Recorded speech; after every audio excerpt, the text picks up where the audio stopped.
abusing two young students, and authorities are concerned there may be more victims. And outside we go. Expect a big bite in the air. More on how cold it gets today as we welcome you on this Wednesday morning. Live from Chicago's #1 news, ABC 7 Eyewitness News at 7 starts streaming now. Good chilly morning to you. I'm Val Warner. Good to be with you. I'm Terrell Brown. Went out the door this morning and said, whoa, Jesus. Right. Hey, what happened? Did you call on him to go get your coat? Exactly. Lord, take the wheel. 25 degrees out there this morning. It is cold, Tracy. Yeah. Oh, my goodness. I'm hearing from a lot of folks saying the wind chill is very noticeable. Well, you know what? Not only did we have a temperature drop, the wind speeds continue to be accelerated. And because of that, we have some really nasty wind chills around the area this morning. These are your current temperatures: 24 Valparaiso, 23 Kankakee, 21 Woodstock, 22 degrees right now in DeKalb. But these are the numbers you have to prepare for when you go to wait for the bus, the train, or just walk out to your car. Look at some of these wind chills. 8 in McHenry, 6 St. Charles in Hampshire, 8 in Bradley, 7 the wind chill right now in Rensselaer. Not going to get a whole lot better today either, as those temperatures this afternoon only top out in the low 30s. Roz, what are you watching now? It's busy, Tracy. We start with the travel times are 30 to 45 minutes on most of the expressways, but we're also just now hearing about a crash with a rollover eastbound on I-80 east of Cicero. Look at it, it's already starting to back up. Just happened. IDOT's rolling up on it. But we also have this big problem in Arlington Heights. It's a Metro train, UP Northwest, number 603, struck a pedestrian. A Chopper 70 HD is over the scene. There's the train, and no trains are getting through in either direction. No traffic is getting through on Ridge at Northwest Highway. A lot of police activity there. You can see the closure, but Northwest Highway itself remains open. They're asking people to stay away from that area. And train 605 has terminated in Des Plaines. Can't go any farther because everything stops at Arlington Heights. So good morning to look for an alternate mode of transportation. Val and Terrell. All right, Roz, thank you. 2 teenage boys were shot overnight within hours of each other. Yeah, the shootings happened on the city's south side, one in Inglewood, the other in Roseland. Diane Pathy was live at CPD headquarters with what we know so far this morning. Diane. Val and Terrell, one of those teenagers is dead, the other recovering from 2 gunshot wounds. Police tell us the most recent shooting happened last night in Englewood in the 700 block of West 60th Street at around 9 p.m. Authorities say 2 people walked up to a 15-year-old sitting on a porch and opened fire, shooting him. Police say he tried to run but was hit in the stomach. He was taken to Comer Children's Hospital where he died. Then, hours before that in Roseland, more gunshots. A 16-year-old was walking in the 9400 block of South Wentworth at around 6 p.m. when someone in a passing vehicle fired shots, hitting him in the left leg and foot. He was taken to Christ Hospital, where he is in good condition. No arrests were reported in either of those cases. Police tell us they do continue their investigation, but no one is in custody. Back to you. All right, Diane, thank you. This broke overnight. Some people on Chicago's north side are waking up this morning to find their cars had been vandalized. Police say 19 vehicles had their passenger side mirrors busted near Howard and Hoyne in Rogers Park. No one is in custody. Right now, a teacher at a daycare in the northwest suburbs is in jail and out of a job. He is charged with sexually abusing students. Jessica D'Onofrio is live at the daycare in Elgin with details of this case. Jess. Val and Terrell, one parent telling us these allegations have made her sick to her stomach. Meanwhile, police are calling this an open investigation. 57-year-old Frank Willetis of Carpentersville is accused of sexually abusing 2 children at this Elgin daycare where he worked for years. Authorities say the alleged abuse occurred between 2008 and 2022, a 13-and-a-half-year time span during which he would have cared for hundreds of kids. This mother of a student who was cared for by Willetis at the Learning Tree Elgin West asked us to hide her face and disguise her voice. Her child is not one of the alleged victims, but was in the 4- and 5-year-old classroom as recently as this summer. I was so disgusted. My stomach, I was shaky. Us sending our children to daycare, we want to think that they're safe. The Learning Trees regional director says Weletis was removed from the center as soon as the allegations were made. They say he has been fired and they are working closely with authorities. Police have charged Weletis with 6 counts of felony aggravated criminal sexual abuse.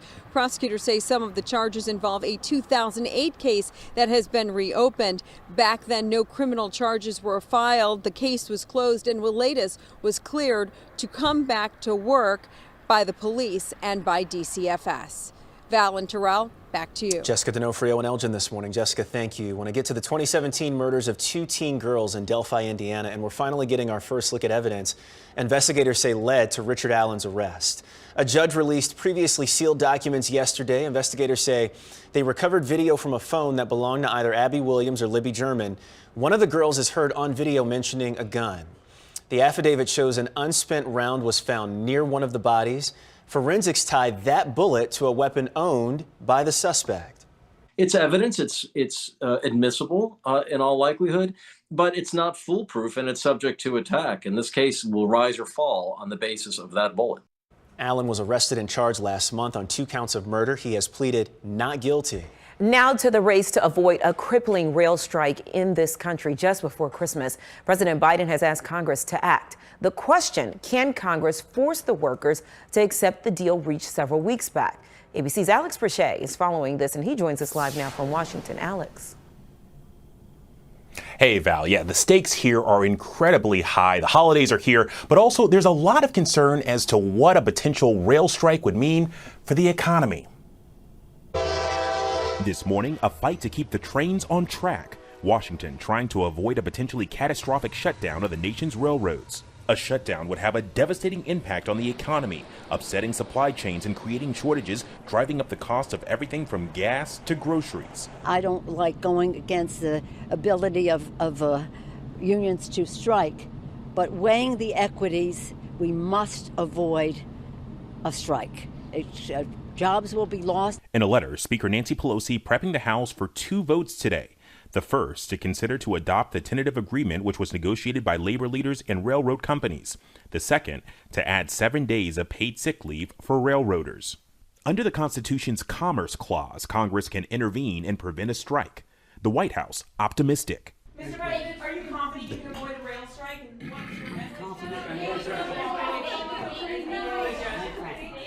Republican House Minority Leader Kevin McCarthy. I think it will pass. Republican Senate Leader Mitch McConnell. I think some may be inclined to vote against it, and others are arguing that the economic price doing that is too great. But the move is risky for the president, who has prided himself as a defender of unions. In September, President Biden helped negotiate a deal, but several unions walked away, insisting their concerns over scheduling and paid sick leave were not addressed. Now, eyes are on progressives like Senator Bernie Sanders, and if this second vote on sick leave aligns with what he wanted the Senate to take up. 0 paid sick leave. That is outrageous. And I think it's incumbent upon Congress to do everything that it can to protect these workers. Senate Majority Leader Chuck Schumer is hopeful that this bill will pass relatively quickly, but the deadline, Val, to prevent a rail strike is next week. Val? All right, Alex, thank you. Well, the U.S. Senate has voted to protect same-sex and interracial marriages. The vote was 61 to 36 to force states to recognize legal unions from other states. Following the vote, Chicago Mayor Lori Lightfoot tweeted, quote, "The Senate's action is deeply personal to me and my family as a same-gender interracial union. Thanks to Senator Baldwin for her leadership and the other 60 senators who voted to respect our marriages and our rights." And Pastor Laura Harris Ferry of Grace Lutheran Church in Evanston and her spouse, Kate, worried what might happen if Congress did not pass the Respect for Marriage Act. In Illinois, we would probably be okay, but we got married in Ohio, and we didn't know if our marriage license would stand up or what we would need to do, and we have a 1-year-old child. The bill is seen as a preemptive move in the Supreme Court's recent decision on abortion rights.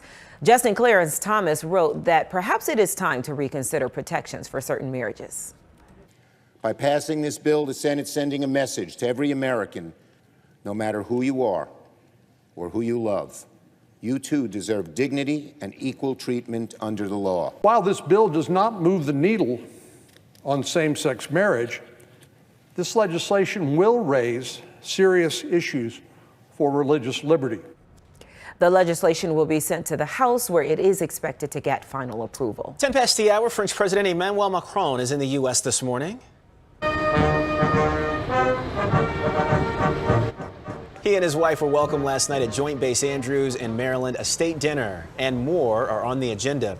Today, Macron has a packed day, including a visit to NASA headquarters with Vice President Kamala Harris. Say that again. Macron? Yeah. Macron. Yeah. I think it's French, not Spanish. There were months of delays and protests, but a beloved statue has been removed from St. Adalbert Catholic Church in Pilsen to nearby St. Paul. 3 years ago, St. Adalbert was merged with 2 other churches. Some people fear that with the statue gone, the building will be sold and the site could be redeveloped. I think our community needs to wake up and understand that it's not just a building, it's the potential to affect our lives directly. A small group of people locked arms as crews removed the statue yesterday. 5 were cited for obstruction of traffic. Turned out hundreds of people showed up last night to weigh in on plans for a temporary casino in Chicago until the permanent Bally's Casino was built in River West. The casino will be housed in the historic Medina Temple in River North. At last night's meeting, safety was the big concern. I think it's pretty clear that the casino is a disruptive force in any neighborhood. These are families, these are children that live there. Even with the skepticism, plenty of people say that they welcome the jobs a downtown casino would bring. I'm hoping to steer people here for jobs. I'm here to understand who their partners are in terms of workforce, and I'm here to see what opportunities might be available. Another community meeting is happening next Monday to talk about the permanent casino site. The Disney Ultimate Toy Drive is happening now with the help of our long-standing partner, the U.S. Marine Corps reserves toys for Tots Foundation. You can help now by purchasing a toy to donate online at shopdisney.com. And this is happening through December 24th. Or you can drop off a toy at any one of several locations in the Chicagoland area through December 21st. Or you can go hang out with Tracy at our Stuff the Truck event, Saturday, December 10th, 8 in the morning until 10 o'clock in the morning, Apple Chevy out in Tinley Park.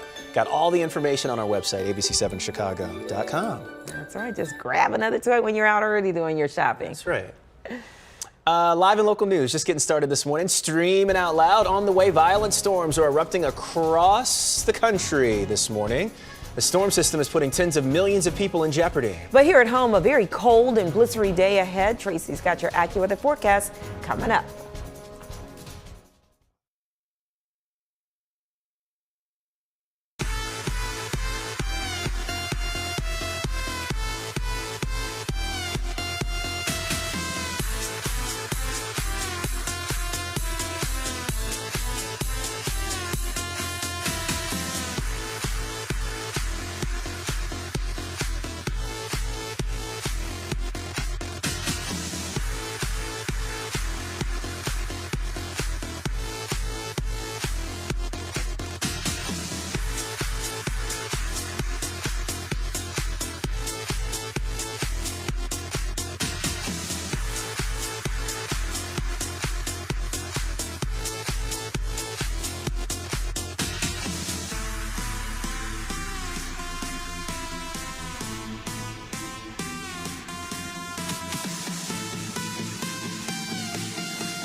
Well, this morning, there's fresh snow on the ground in Minneapolis and the surrounding area. And in the south, damage left behind from violent storms. Here's ABC's Mona Kosar Abdi. A tornado outbreak striking the south, where at least 15 twisters have touched down, with that number expected to rise. The National Weather Service issuing a rare, particularly dangerous situation, or PDS, as parts of Louisiana, Arkansas, Mississippi, and Alabama get slammed with severe weather. In Louisiana, 2 people were injured after a confirmed tornado tore through homes in Caldwell Parish. Good southerlies here, holy cow. In this video posted by AccuWeather, extreme winds made for perilous driving conditions in Mississippi. And lightning illuminated the night sky as a tornado tore the steeple off this church. The storm system now making its way east, bringing heavy rain to the northeast and thunderstorms to the southern coast. Meanwhile, other parts of the country are dealing with winter weather. In Minnesota, the Twin Cities getting over 8 inches of snow Tuesday, the snowstorm causing the airport there to close temporarily. Monaco Sarabdi, ABC News, New York. Forecasters also warn of possible tornadoes in Georgia and South Carolina. Tracy, back here at home, we've got just some really frigid temperatures today. Yeah, and we don't have a severe weather risk around here today, but we do have major temperature changes that are out there this morning. Take a peek. It's as much as 21 degrees colder out there right now than it was at this hour yesterday. So what's ahead for us here today? We're going to continue with these blustery conditions. Right now we have temperatures in the 20s. We'll top out probably low end of the 30s. Not much of a rise in temperatures today at all. And we have wind chills, many of which are in the single digits. And you look at the wind forecast through the day today, and they do stay rather gusty much of the day. We're seeing a little bit of sun around the area this morning. As for our November calendar, we are going to close it out with a blue box coming in below average today. You can see we had 20 days this month where the high temperature was above average. Right now at O'Hare, it's 25. It's overcast. We have a wind chill of 12 degrees. Now that's based on this sustained wind at 17 miles per hour. You get some of those wind gusts and it feels even colder than that. Right now, 25 Waukegan, 28 Michigan City, 25 Joliet. Here's that 7-day for you today.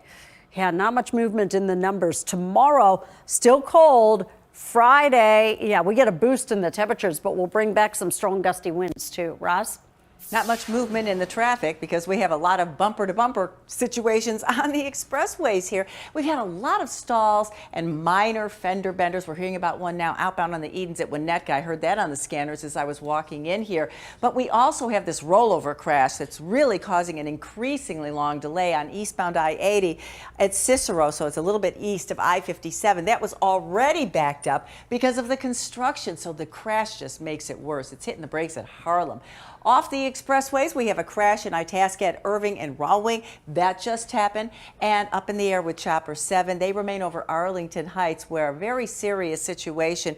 That Metro train on UP Northwest struck a pedestrian near the Arlington Heights station, and as a result, there is no train service in either direction. They've got a lot of trains stacked up inbound.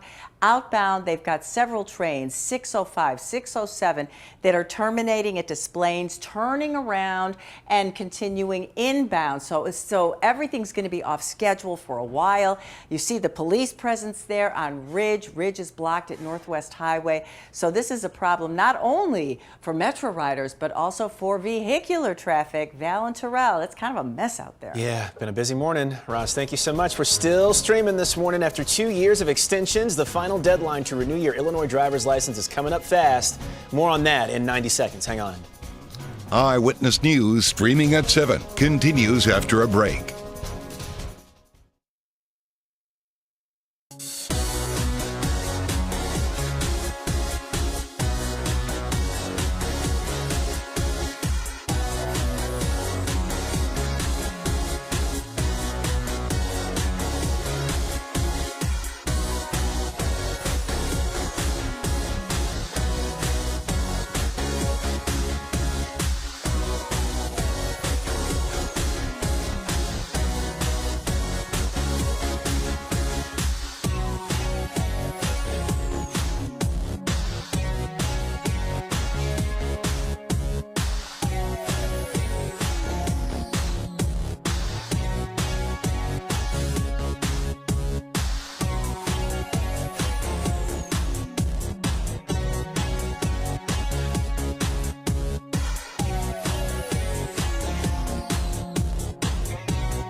Time is running out for drivers who postponed renewing their driver's licenses because of the pandemic. After numerous extensions over the past 2 years, the deadline to renew is tomorrow, December 1st. In addition to driver's licenses, the deadline also applies to ID cards and permits. It does not apply to commercial driver's license or CDL learner's permits. Chicago's overnight parking ban starts tomorrow morning. If there are signs that say no parking between 3 a.m. and 7 a.m., that means the ban is in effect on that street, even if there's no snow on the ground. Violators will be fined and towed. The ban runs through April 1st. Here's a look at the streets affected. We're going to have more information on our website. A lot of streets. It is. Governor J.B. Pritzker says a bipartisan deal has been reached to pay off the state's unemployment insurance loan balance, which currently stands at more than $1 billion. It will save Illinois businesses hundreds of millions of dollars over the next decade, and it will save taxpayers $20 million in interest costs that would otherwise have been due next September. The governor said the state had to take on the debt during the pandemic, and the deal calls for contributing more than $1.8 billion in state funds to an unemployment insurance trust fund. That will pay off the debt, with the remaining $450 million going to the trust fund as an interest-free loan. Okay. We'll see how it all shakes out. Right. I just don't want to pay more in taxes. That's No. So we're going to link up with everybody that's watching Good Morning America right now. I'm going to have news updates on TV in just a bit. You'll see them here as well. And more news streaming out loud when we come back. Hang with us.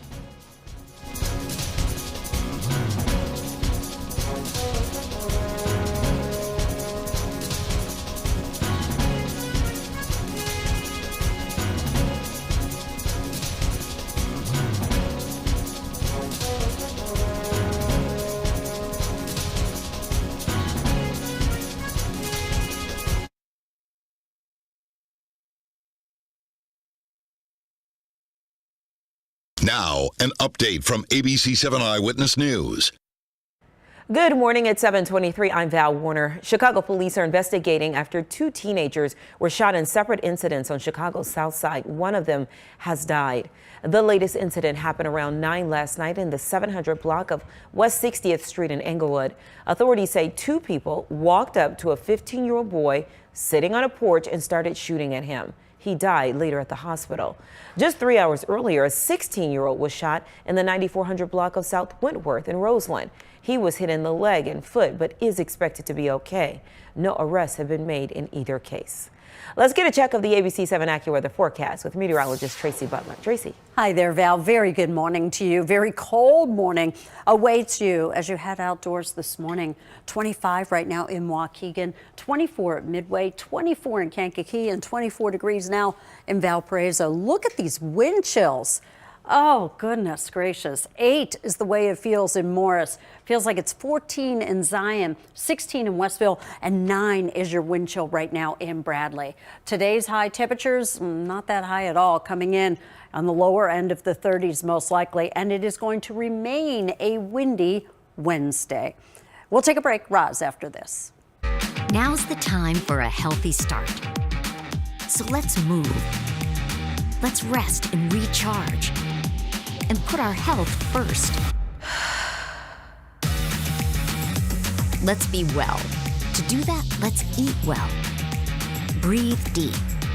Find joy in the little moments. And do what we love with who we love. Together, let's live well. Advocate Aurora Health.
Busy morning out there, and we start with some rather high travel times, 55 minutes on the Kennedy, but we're averaging about 40 on everything, and a couple of crashes outbound on the Edens at Winnetka. This crash is causing delays that start at Old Orchard, and we still have massive backups on I-80 eastbound with this rollover crash at Cicero. That hits the brakes at LaGrange Road. Take a look at this video from Chopper 7. This is in Arlington Heights.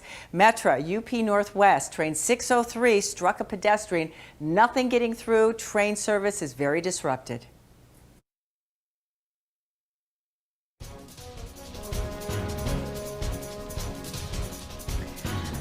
Tomorrow, for the first time ever, a World Cup soccer match will have a female lead referee. Stephanie Frappard from France has been selected by FIFA, the World Cup's governing body, to be head referee for Germany versus Costa Rica. She's been working World Cup games as an assistant referee, but this will be her first game in charge of the action. She'll have 2 assistants for the game as well, and they will both be females as well. Wow. I always wonder when we have these stories, how did that not happen already? But I mean, I guess we just have to be glad it's happening now. It's happening now, right? And we're recognizing it and applauding it. It's all Absolutely. Coming up this morning, a royal visit. Prince William and Princess Kate are here in the United States. And still to stream this morning, how you can support the environment when shopping your holiday gifts, or shipping rather, your holiday gifts this year.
You're watching ABC 7 Eyewitness News at 7, streaming live now.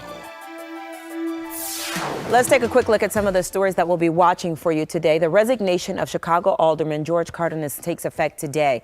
Cardenas has served the 12th Ward for 20 years. Mayor Lori Lightfoot has not named a replacement to fill that seat. She has until January 29th to do that.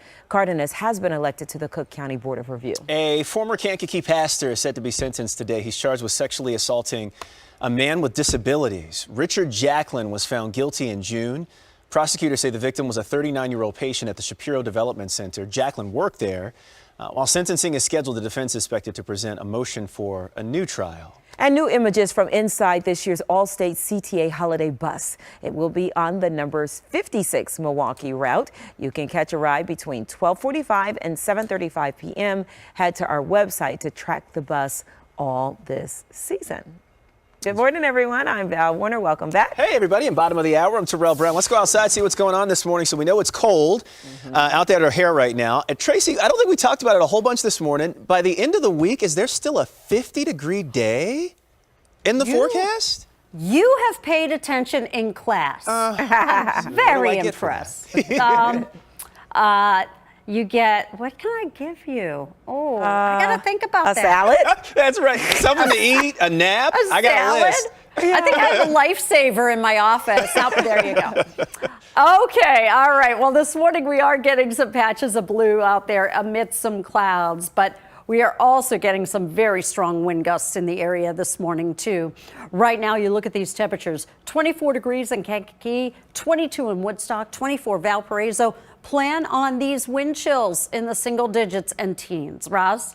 Travel times anywhere from 40 minutes to 55 minutes. And then we've got some delays on the tollways too. Look at I-88. It's really slow in the Aurora area and the northbound tri-state in that work zone by the mile-long bridge. That's hitting the brakes at about 115th. So slow traffic all across the board. We still have crash cleanup eastbound on I-80 around Cicero. It was a rollover crash, so the delays extend well beyond I-57 past Harlem. And then, of course, we have this metro situation in Arlington Heights. Also, I forgot, we've got an Oak Brook Terrace crash at Roosevelt and Ardmore. That just happened. But I want to take a look at this video from Chopper 7. This happened earlier this morning where outbound train 603 struck a pedestrian near the Arlington Heights station, and as a result, no trains are getting through in either direction. In fact, the outbound trains 607, 609, they are stopping at Displays, then turning around and becoming inbound trains to try and accommodate some of the passengers. But it's really, they're going to be out there for a long time with this ongoing investigation. Val and Terrell, back to you. Yeah, really busy morning out there, Roz. Get on over here. Let's chat. This is what everybody's talking about today. So, boy, big news here. That big 2-year battle. We've been watching this. Kim Kardashian and Ye, of course, known as Kanye West, they have officially settled their divorce, and some eye-popping numbers coming out here this morning. So they'll have joint custody of their 4 kids. Ye will pay $200,000 a month in child support. Kim and Ye will split education and security expenses. Now Kim will retain her $60 million estate in Hidden Hills, California. Kanye gets to keep the $60 million Malibu home, 2 ranches in Wyoming, some land in Calabasas. He also maintains his childhood home here in Chicago. They were married for 8 years. And to think, I used to say in this very studio, right there at that desk, that this marriage would last a lifetime. I thought for sure that these two would literally stand the test of time. I did. I don't know why. I just thought a little crazy, you know, crazy and crazy kind of goes come together. That's true. Yeah, that's my. Yes, I was like, oh, my brother and sister-in-law. Let me tell you, crazy and crazy. Hopefully, they're not watching on the streaming side. Right. But you know, they had all those kids, and I was just like, I don't know. They seem like they fit, but no. I hate to even say it. Then say it. What was it possibly like in the back of Kim K's mind? Was this scenario there all along? I think that she is a brilliant PR planner, social media image. Can I answer that? Yeah. No. Why would she keep having children and bringing children into the mix if this was part of the scenario? $200,000 a month. But she doesn't need $200,000 a month. Now I do. Let's see, she got $200,000 for 4 kids. I'll take $100,000 a month for my 2. I'll take $100 a month for my 2. Well, that's yeah. Yeah, so I don't think this was calculated on that. Yeah, I mean, because why? She's already a gazillionaire. Right. Why does she need the money? Why does she need more money? I'm even surprised, honestly, that the child support was as high as it is. And a month. Why? I mean, I guess Kanye makes a whole lot of money. Well, yeah. I mean, it makes sense. It's based on all that money. On what the parent makes. Yeah. Now, here in the state of Illinois, it's supposed to be 28% for 2 kids. You know this. Not quite the case. It's supposed to be. It's a case by case basis. Right. Yeah. All right. We're gonna move on. So yes, today Prince William and his wife Kate, of course, never going to get a divorce, visit the United States for the first time in 8 years. So we say. We hope not. Right. Yeah. So they'll be in Boston, staying through the end of the week. Derek Dennis is out there. He's letting us know what's going on for this trip.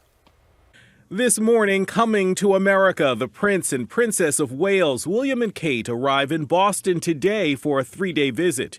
They are absolutely thrilled to be coming to Boston, in particular because it's the birthplace of President John F. Kennedy. The royals' main event this week will be to hand out the Earthshot Prize. Inspired by JFK's moonshot speech, it's awarded to people for their commitment to the environment. It's William and Kate's first visit to the U.S. since 2014, when they met Beyoncé and Jay-Z at a Brooklyn Nets game, and then traveled to Washington, where William met then-President Barack Obama. William as a new dad. Somebody forgot to ask. Actually, it's a boy. Yeah. But a lot has changed since then. Americans now have a better understanding of royal life thanks to Netflix's The Crown. How did it come to this? And it comes amid Williams' strained relationship with his U.S.-based brother, Harry. The last time we saw the brothers and their wives together was in September as they mourned the Queen in what appeared to be a rare moment of reconciliation. But the rift remains, and in just over a month, Prince Harry's much-anticipated tell-all book, Spare, is set for release, expected to explore the bad blood with William. Harry and Meghan are also set to visit the Northeast in a few days, but it's unlikely they'll see William and Kate face-to-face. In Boston, security is expected to be at levels not usually seen in the state. With the royals coming, it also involves the intelligence community on a global scale.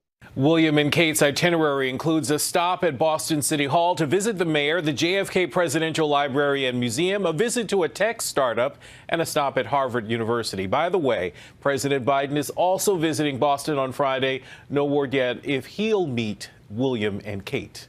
Derek Dennis, ABC News, New York. You know, we're talking, the story is about William and Kate coming to Boston, but yet we're talking in the commercial about Spare, which is Harry's book that's set to come out soon. Ooh, that's going to be a good one. It's going to be good. Well, we hope. See what they say. But I also wish, too, that, like, Harry and Meghan could have the same fanfare as William and Kate. And I just think that the whole move over here. He's the Spare. He's that, right. He's the Spare. He's not going to get exactly. that. Nope, not anymore. Yeah. Yeah, great title. We'll see. ABC 7 Eyewitness News continues streaming out loud. Coming up after the break, we're back in 90 seconds.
Good morning to you. Well, hard to believe, probably about 14, 15 hours ago, we had temperatures in the 50s. We have taken a major plunge in the numbers this morning. Right now, 25 currently out at O'Hare, 24 degrees currently that temperature at Midway in Gary right now.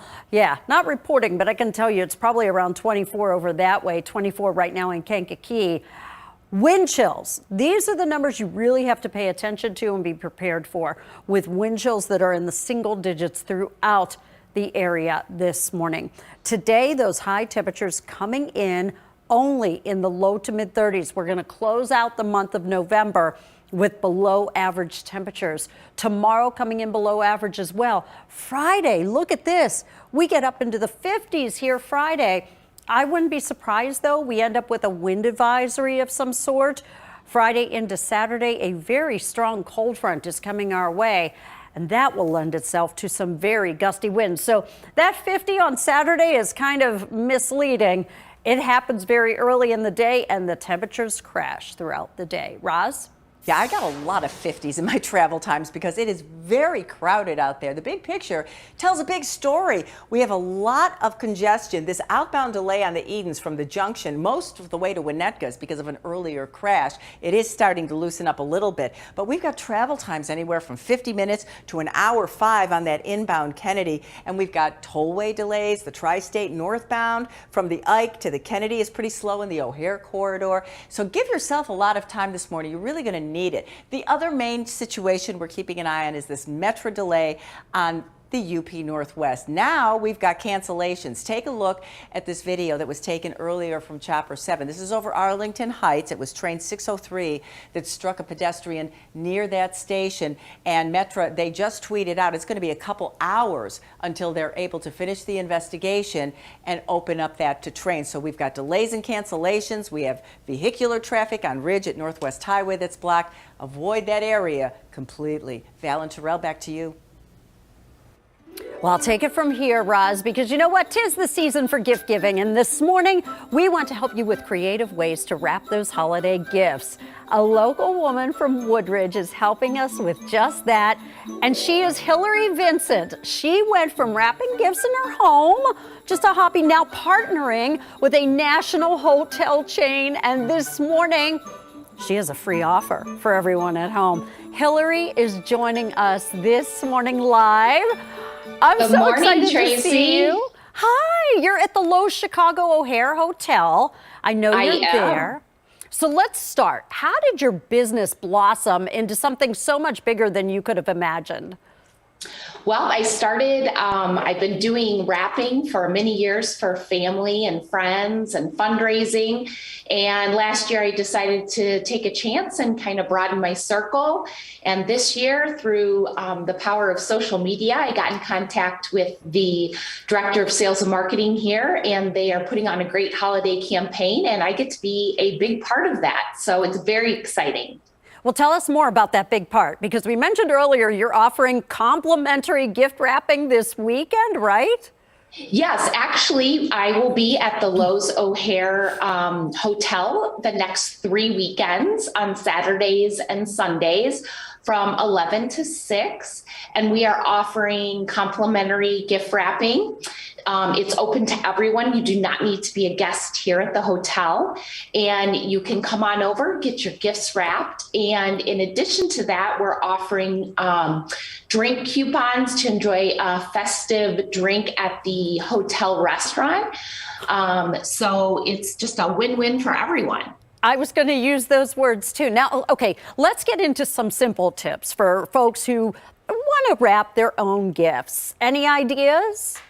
Well, of course. So you don't have to have a bunch of fancy things. You can use things that are around your house. I have some examples here. You can use toilet paper holder, and you just wrap it up, and this is great for gift cards. You can also use brown paper sacks from the grocery store, and that's a great thing to have your kids like maybe stamp or color on. You can use the evergreens from your Christmas tree that you've cut down, fabric. There's nothing off limits. I love that. I love that idea. So you said paper bags, yarn, fabric, evergreen clippings, candy canes as some ideas, but absolutely, yeah. Do you have something there you want to kind of guide us through, maybe to Sure. So we all have like the hard to wrap stuffed animal, you know, and we can put it in a bag. But if you are kind of like me and you want things to match really well, I was just going to walk you through a quick tutorial on how to make a gift bag out of wrapping paper. So what you do is you just make sure that you have enough space here for whatever it is that you're wrapping. Okay, I see that. I love how we're getting this other angle as well. Yeah, so you're just gonna, and you know, you want to make sure your the creases are there. Yes, and then to fold it up, you just want to make sure you're gonna have enough of the bottom. Okay. And you're gonna tape the seam here. My tape just flung off, so we'll improvise. It's live TV. Live TV, right? And then you're gonna fold. Oh, I see you're making the bottom of the bag. Correct, yeah. Okay. So, like and you're doing that. it without tape very well, I might add. And then you would bring this over. Okay. And then we're going to pretend like that's taped, and you bring it up and it creates You just made a bag. The bag. Oh my And then gosh. you can fold this over like this and put a couple holes in that with some ribbon, and it just creates something that you can make pretty. Oh my gosh, so that, what you're holding up now, is a bag that you just made out of wrapping paper. Correct, yeah. Oh my gosh, that is the most adorable thing. I love that idea. Yeah, those are for those hard to wrap gifts. Okay. Oh my gosh, Hillary, thank you so much for spending some time with us. Thank you for telling us about the offer to wrap gifts for folks free. Really appreciate your time, and Merry Christmas to you and your family. Yes, Merry Christmas. Come see me at the hotel. Oh, I would love to, believe me. Thank you, Hillary. And by the way, we are going to post this interview, more information on the complimentary gift wrapping schedule too, on abc7chicago.com. Val and Terrell, back to you. I'm just going to her house. Right. That's it. We take everything I need wrapped, and I'm going to her. Well, I need to start buying some presents to be wrapped. Let's start there. That's another thing. That's a whole other thing. Yeah. So keeping with the holiday gift wrapping theme, the company known for making Post-it notes and Scotch tape is launching recycled shipping products. 3M has released eco-friendly and sustainable mailing line called Packed by Scotch. And it includes packing tape, labels, and boxes that are made from recycled products and soy-based ink. The EPA says plastic and packaging used to send gifts and other packages accounts for roughly a third of the country's trash each year. So you can eat that paper, right? I don't. You try that out. Let us know how that goes. Yeah. Still to come this morning, an iconic video store is coming back to life, sort of. Yeah, the pop-up Blockbuster bar, where it feels like the 90s all over again. It's coming up next.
What he has to teach you may very well mean the difference between life and death.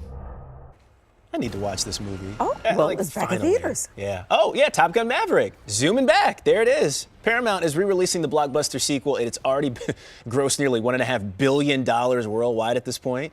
The film will be back out for a 2-week run starting this Friday in cinemas all over the country. Why? We don't say why. I wonder why. I think just because of the success? It's so successful one so time. So they're just going to make even run more it back money? And do it again. Why not? Wow. Yeah, well, exactly. but we missed it. So we're grateful that it is coming back. So that's a good thing. Yeah. Well, you can make it a Blockbuster night instead if you want, because there's a pop-up experience in LA. There are membership cards, VHS tapes, and a bar. Guests can play video games or watch movies while taking in the nostalgia. Oh my goodness, I just found some videotapes. You're the VHSs? Yeah, right? VHSs. Mm-hmm. Oh, I remember those days. Yeah, and then the fines when you didn't bring it back on time, or you didn't rewind it. Yeah. I was just going to say the rewind part. Yeah. All right, well, still to stream this morning, Mariah Carey is opening up her penthouse apartment to 2 people. That's ahead. Oh. Eyewitness News streaming at 7 continues after a break.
All right.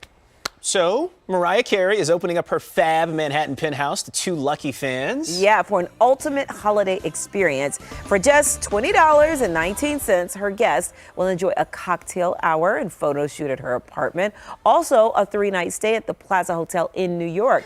And tickets to her Christmas concert show on December 16th at Madison Square Garden. This is the same home she was featured on the show MTV Cribs about 20 years ago. Oh, wow. Still has Still's that? got that place, yeah. Wow. So that's cool. I like it. She's like, you can come to my house, but you ain't staying at my house. But the tickets are only $20.19. That's not bad. Yeah, I was thinking Take it was going to be that. something else. Yeah. So hey, quick, a reminder for you. Look, we want to see your holiday lights display. We're taking submissions right now on our website, abc7chicago.com, for the Great Chicago Light Fight. You have from now through December 9th to get that video into us. And the winner will be announced live during the 6 a.m. hour of our morning show on December 16th. It's always a big deal. We always see all the big houses. A lot of people do it up big, so we can't wait to see yours. And who knows, you might be the winner this year. That's right. It's going to be exciting. Thanks so much for watching Eyewitness News at 7 a.m. I'm going to have news updates, and Tracy and Ross will talk weather and traffic during GMA.